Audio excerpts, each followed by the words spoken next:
See if this shows up on camera. There's one of the residents. Mountain goat.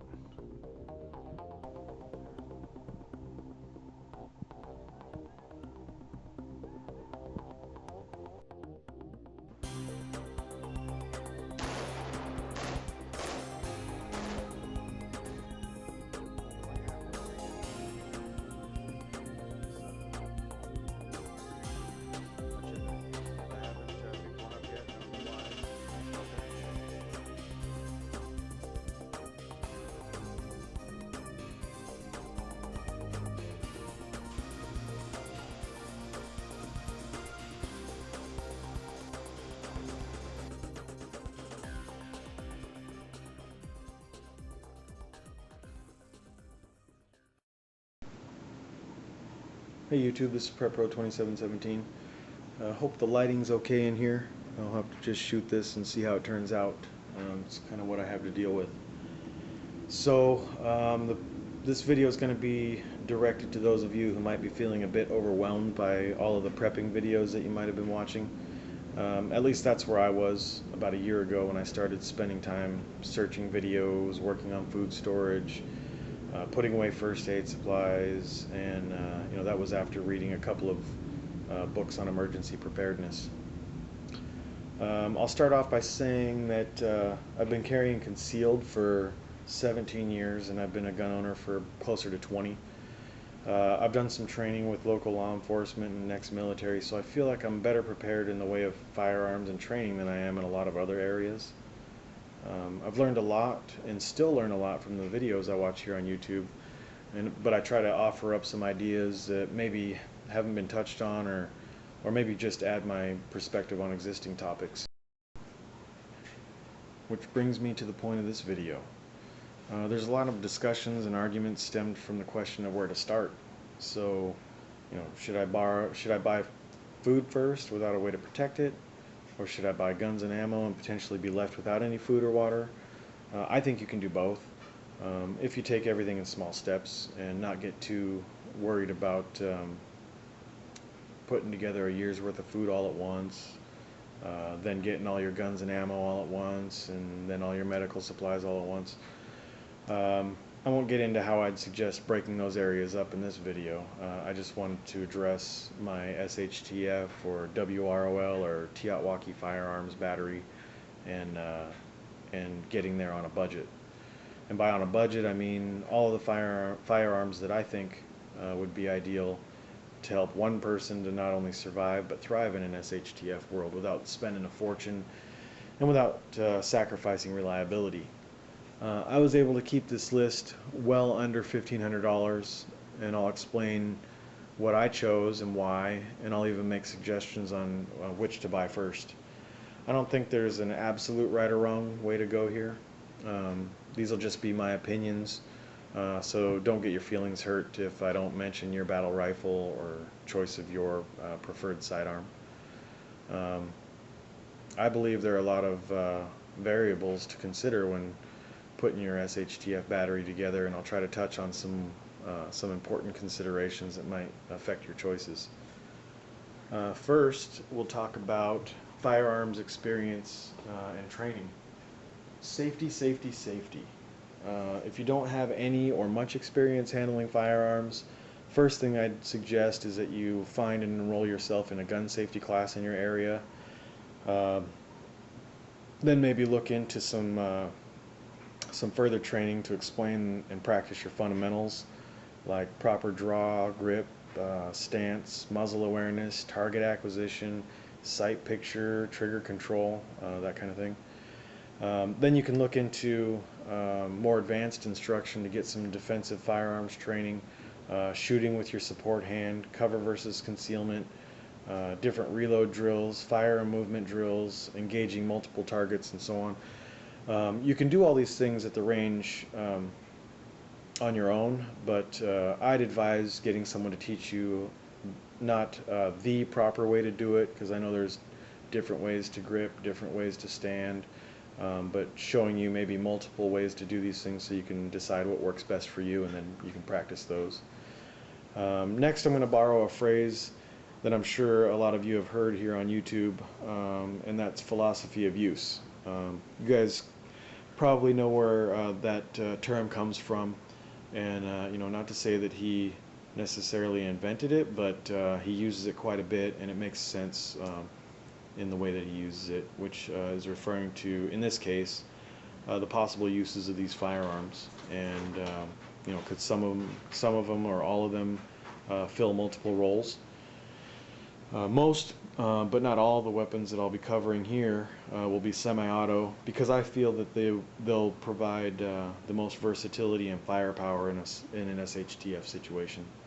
Then, of course, there's personal preference. This can include things like make, model, finish, caliber, frame size, or even action type. There are some guys or gals that simply will not carry a semi-auto pistol. Their argument isn't without merit, and in the end, they're the ones that need to be familiar with their particular system. If that means that they're most proficient with a revolver, then that's great. I'm not opposed to that. My wife carries a revolver as her daily carry. I'll definitely want to address budget. This was a big consideration for me. A lot of you know that I have a house full, so money is a factor. So we're not sitting over here with unlimited resources. I'm sure a lot of you guys out there can relate to that, especially in this economy that we're all sitting in. So we'll definitely want to talk about cost when filling your firearms void. Finally, I'll throw in standardizing between you and your group members. And your group might be just you and your wife or your husband. Could be shooting age children, brothers, sisters, moms, dads, uncles, friends, or neighbors. Anyone you might depend on or have involved in your retreat or group. And with standardizing, we'll get into the benefits of same caliber and interchangeability of magazines. So I'm going to assume that this video is reaching you at a time where the bottom hasn't fallen out yet. As of today, everything's not great, but we're still enjoying our relative freedom, and we're not overly concerned with potential lawlessness. If that's the case, I think the first thing to buy is a handgun. My handgun of choice is the Glock 23. A lot of you guys have seen this already in previous videos. I won't get into too much detail other than to say it's not completely stock. I have added a 3.5 pound trigger connector, stainless steel guide rod, Trijicon night sights, did all the polishing that I talked about in my other videos, extended mag release, extended slide lock release. Do we really need to get into safety here? Just assume that I've checked all of them, which I have. The 23 is not the end-all be-all. It's the one that I chose. It's not the only handgun I own, but this one's here just to represent, I guess, a variety of SHTF handguns for the purpose of this video. I'm not saying that it's the best choice for everyone. I know better than that, but the Glock 23 and the 27 are the pistols that our group agreed on as our primary sidearms. So I live in an open carry state that also allows concealed carry with a permit, although I realize this might differ from where you guys live. But in my situation, I would choose a handgun first, simply because you can keep it with you wherever you go, within the letter of the law. So that means no courthouses, no bars, federal buildings, schools, or places like that. It's your responsibility to be familiar with the local laws in your area as it pertains to where you can go and where you can't go with your handgun, legal magazine capacity, etc. But your handgun should be with you at all times, in my opinion, just to avoid being caught in a potentially deadly situation without the means to effectively defend yourself or your family. A gun could be used for personal defense or home defense. It can be easily concealed under your clothes or in a pack if you need to be on the move. I've even loaded my pistol with shot shells and taken it out on deer hunting trips, and I've taken snowshoe hair with it. So it is possible to hunt with your pistol, even a short barrel pistol like the 23. Um, as far as what type of handgun, this is going to depend on your level of experience, weight considerations, size, mag capacity considerations, ergonomics, and of course your budget. There are a lot of lower cost options, so you'll just have to decide on what you can afford and or are willing to pay. So that pretty much covers the handgun. The next thing I'd suggest would be a 12 gauge pump shotgun. The reason I would choose a shotgun next is they're just so versatile, and they're fairly easy to operate even for smaller frame group members. The ammo available makes this thing makes the shotgun just a must-have for your SHTF arsenal. They could be used for home defense, hunting small game or birds, depending on what size shot you use. They could be used for larger game if you load it with slugs or buckshot. There are even non-lethal rounds, so this one firearm can fill many different roles. The shotgun that I chose is the H&R Partner Protector. I won't get into a detailed review of this shotgun because there are a lot of them on YouTube, so you can just look them up. But basically, I was looking at the Remington 870 Express and happened to watch a couple of videos on the H&R Protector, and I haven't found many, if any, videos or reviews that had anything bad to say about this shotgun. So actually it was the opposite.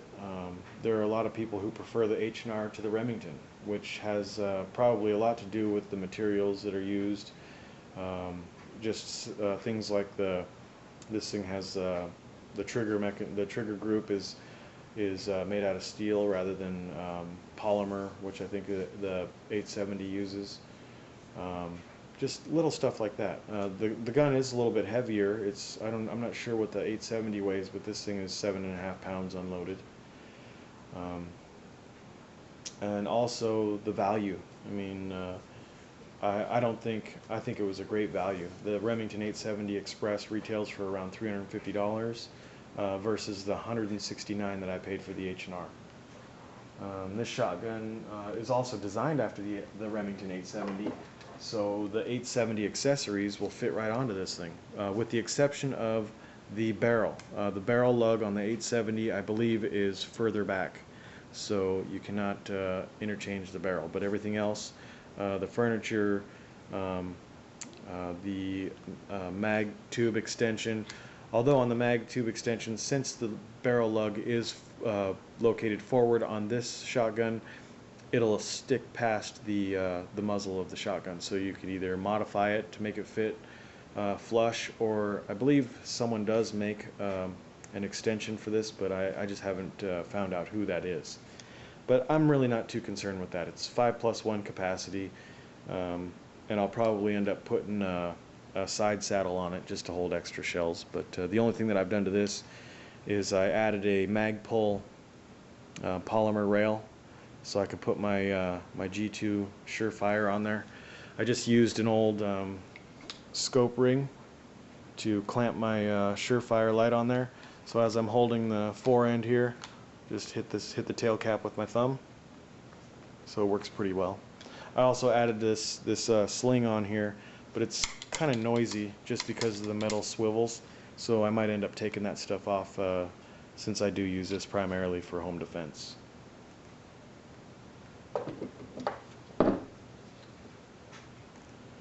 So moving on, I'd recommend next some shape or form of a .22 rifle, and there's plenty of uses for a .22 in an SHTF world, and that could include, but not be limited to, harvesting small game for food, pest control, cost-effective target and fundamentals practice, or use as a defensive rifle in the hands of one of your younger shooters.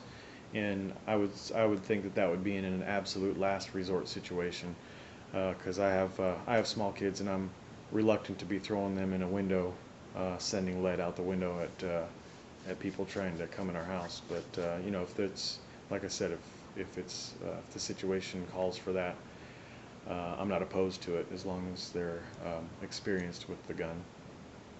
.22 long rifle ammo is very inexpensive, so you can pick up a few thousand rounds for under $100. The .22 that I chose is the Ruger 1022, which is probably regarded as one of the best .22 rifles out there. I've had this one for about 15 years and haven't done much with it aside from swap out the birchwood stock with this Butler Creek folder, which I'm looking at probably replacing sometime soon. I want to put a bull barrel on it and maybe do a, I don't know, some kind of a stock with a telescoping stock on it. But I also put this little scope rail in this inexpensive Simmons 3 to 9 by 32, I believe that's what this is. It works okay. It does just fine for what it's designed for. I also did a couple mods myself, which I'm sure a lot of you guys know I like to do. I added this mag release. For those of you that are familiar with the 1022, let's go ahead and show you that this isn't empty before I start throwing magazines in it. There's nothing in there. For those of you that know the 1022, you have to push in. This post wasn't there. You had to push in to release your magazine, and you know, it wasn't the most convenient thing. So I added, I basically drilled and tapped that magazine release, took a piece of stainless steel rod that I had for some knife pins, and I threaded it and just screwed it in there. So now when you want to pull your empty mag out, or any mag, you pull it out kind of like an AK. Just grab the post, pull that mag out. I know that there are some companies that make an extended mag release, but I just like doing things myself, so that's what I ended up doing there.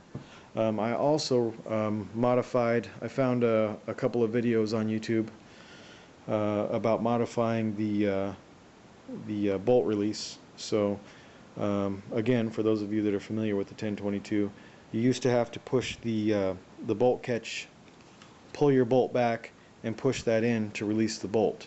But I took that plate out and modified it, so now all you have to do is just pull back and release. So that was kind of a fun modification. So far it's working very well. So there's your 22 rifle. You can pick up the 1022 for somewhere around $200. I saw during Thanksgiving I imagine it was Black Friday, I think it was their doorbuster deal.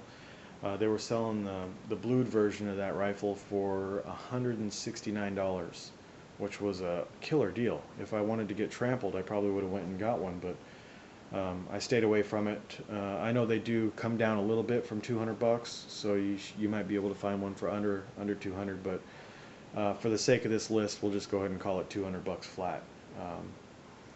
So from there, we'll get into probably one of the areas that can generate some heated debate, and that's your main battle rifle, or your go-to rifle if things get really out of hand and you need firepower, or you find it necessary to have a show of force.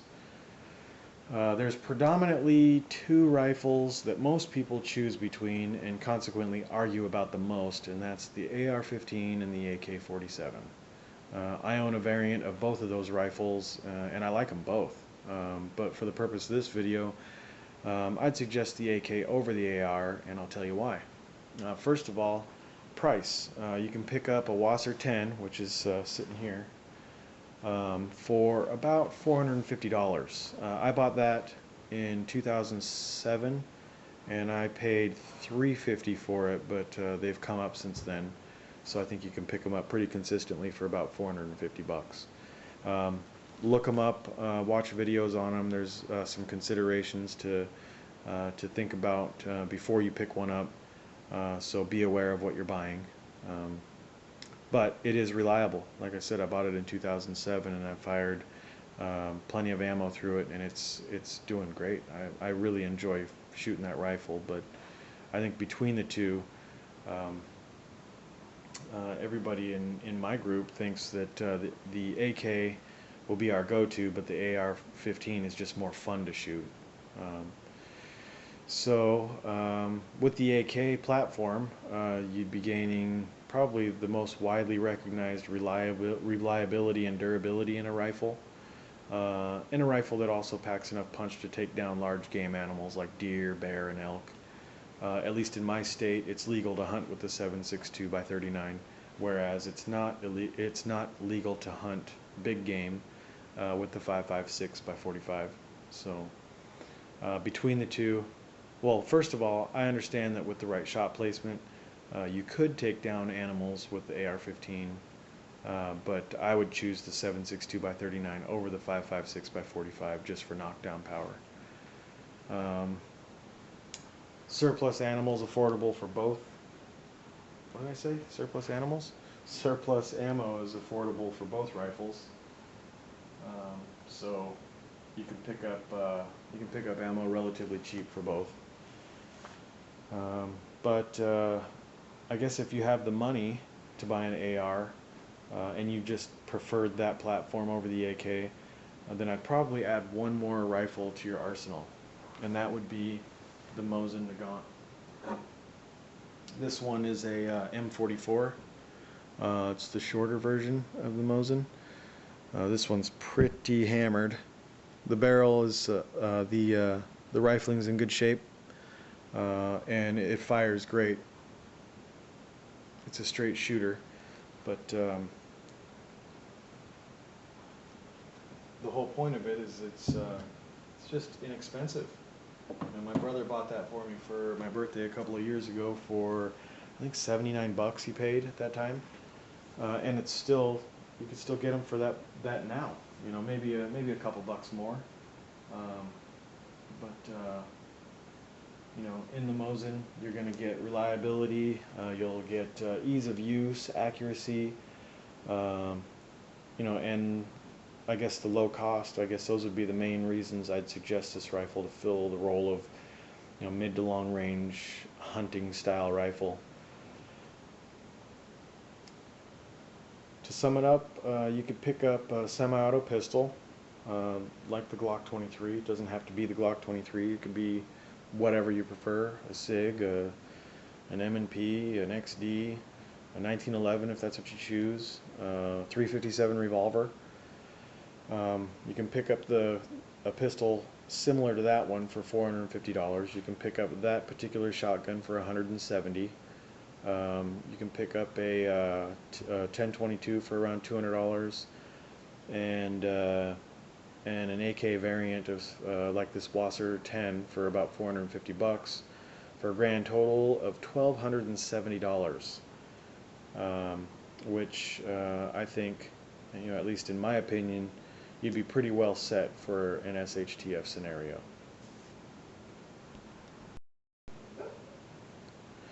If you didn't want to go with the AK platform, you'd be looking at a little bit over 1,500 bucks if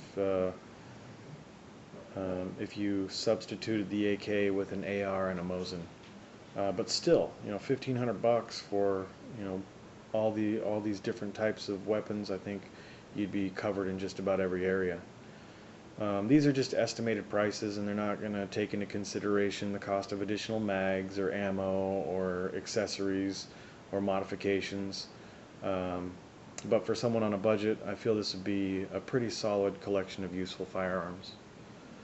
Earlier I mentioned standardization. I feel this is pretty important for your main battle rifle and your sidearm for interchangeability of magazines and ammo, especially if you're in a situation where it's easier to stay in the fight if you're given a fresh mag by another group member and you don't have to take the time to reload one by hand. So this pretty much covers my setup. You know, it may differ from yours, you know, and that's allowed. I'm not trying to say that this is the absolute best way to go.